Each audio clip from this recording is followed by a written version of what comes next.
会場の皆さん、一緒にカウントダウンをお願いします。いきますよ。3、2、1、duel! Well, the World Championship just wrapped up, so these next couple of feature match reviews are gonna cover some of these matches, the interactions, the decision making, and how these results potentially could have changed. So, now as mandatory for these videos, here's another feature match review. It's the World Championship TCG Final. Hundreds of matches played throughout the season to get to this point. It's Paulie Aronson, the winner of the biggest North American YCS in a decade, the 250th in Los Angeles, versus Juan Mateo Pastor, now South America's hope for their World Championship. Worlds format creates an interesting environment for deck building. Most strategies don't rely on floodgating your opponent out of the game, but are sheer engine versus engine battles. The top 8 sees Mathmech, Dragonlink, Rickason Avalon, Sword Soul, and Vanquish Soul enter in. However, in Top Cut, Juan Mateo might have just had the craziest deck. This is no regular Sword Soul deck.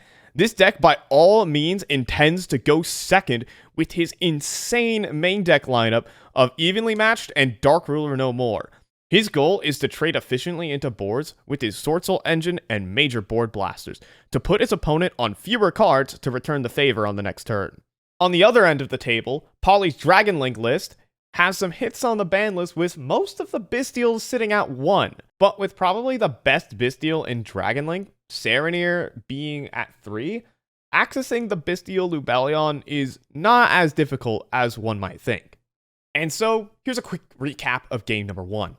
Paulie is able to execute his full combo, even when most of his cards are limited. But he creates a board that plays around many of the board breakers of Juan Mateo, keeping Branded Beast in play to play around Dark Ruler, and Spheres being, well, the best Link monster ever printed. He has enough interaction on the board as well, to where if Juan Mateo's hand is all engine, he has enough interaction to stop it. Paulie is then met with a double Evenly Matched, but his Branded Beast with a Druis Worm and Effect Veiler are able to hold off the remaining engine of Juan Mateo, and Paulie is now up a game. But here is where Juan Mateo's Sword Soul game plan comes into effect. Duelists side up, and Juan Mateo loads his deck up with going first cards and even more hand traps to try and insulate his board. So now going first, Juan Mateo moves to combo with Sword Soul, but as he attempts to, he is forced into a Chi-Shao that is met with an Effect Veiler, and there is simply nothing more to do but pass turn back to Paulie with a single interruption. This is the point of the game where you really need to understand the limits of your own deck. Paulie is currently staring at a brick, with the only starter in his hand being Starliege Safer, and this is some really interesting play from Paulie. He normal summons Safer into the board, and with this summon, he can potentially make a read on his opponent based on how Juan Mateo responds. Safer's effect allows himself to send the very monster to the graveyard, which would invalidate the Chi-Shao on board, as Chi-Shao's interruption negates monster effects while they're on the field. So in theory, Juan Mateo would need to use his Chi-Shao's effect on summon in order to stop Safer's effect from being used to search one of the baby dragons, which can play through the Sword Soul Synchro's effect negation.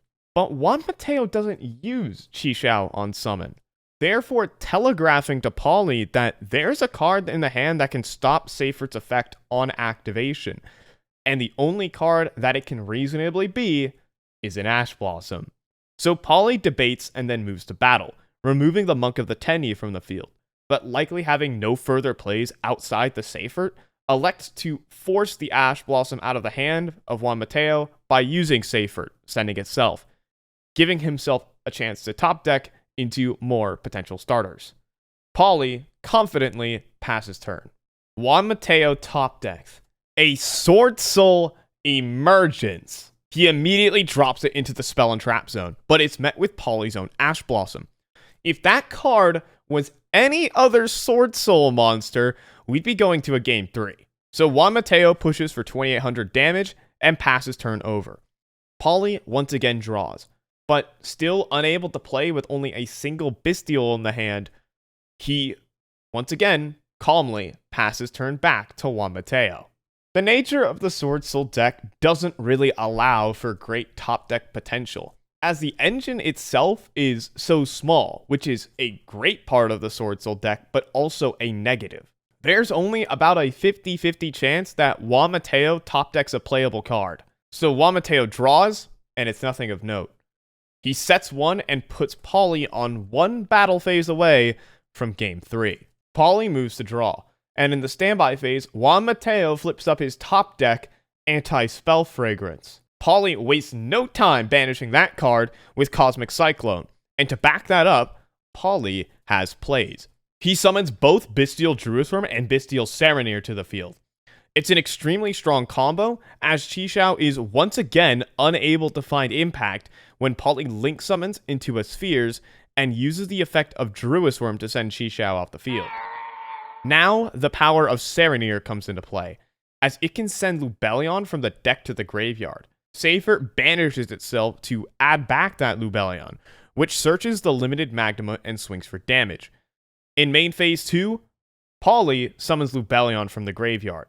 Paulie is understanding that he doesn't need to full combo when his opponent is on only 2 cards in the hand, so he can set up minimal interactions with the Bestial engine and slowly win the game inevitably through a slew of Magnemite searches, regain draws, and the likes. So with Lubellion on board, Juan Mateo is put at a crossroads. If Paulie is able to bring out Branded Beast or Branded Regained, those 2 cards are likely enough to lock up the game. However, if Juan Mateo uses the Nibiru in his hand, Paulie's Spheres will trigger, allowing him to summon any dragon from the deck. Perhaps in the hopes that Paulie makes a mistake, Juan Mateo elects to use Nibiru the Primal Being. Folks, it's combo time. Seyfert searches a Chaos Dragon, Black Dragon and a Striker, Boot and White to the hand, White Dragon and Striker into Romulus. This is a 4-year-old combo. Dragon Ravine, Pitch Nib, how ironic, sends Abzerrouter to the graveyard, adding Tracer.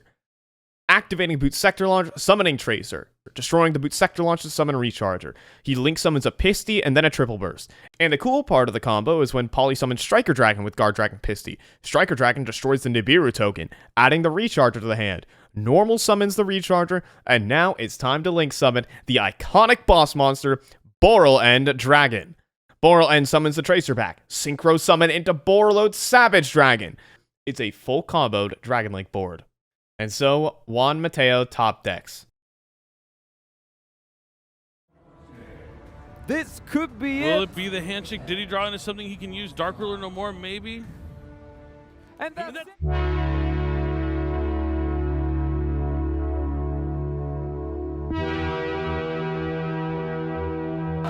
It's over! We have our first ever world champion from the United States of America, Paulie Aronson. Wow. What? Paulie Aronson is the first American Yu-Gi-Oh! Trading card game world champion. My birthday was 2 days after the WCQ in North America, right after I qualified, and my friends all said to me, "Hey, Paulie, like, how do you want to celebrate? What do you want to go do for your birthday?" And I literally said, "I can't go out. I have to stay home and practice." The last 3 weeks, I dedicated as much time as I could to testing rules format. Though on the surface, Yu-Gi-Oh! Feels like a game of luck, in the end, hard work always pays off.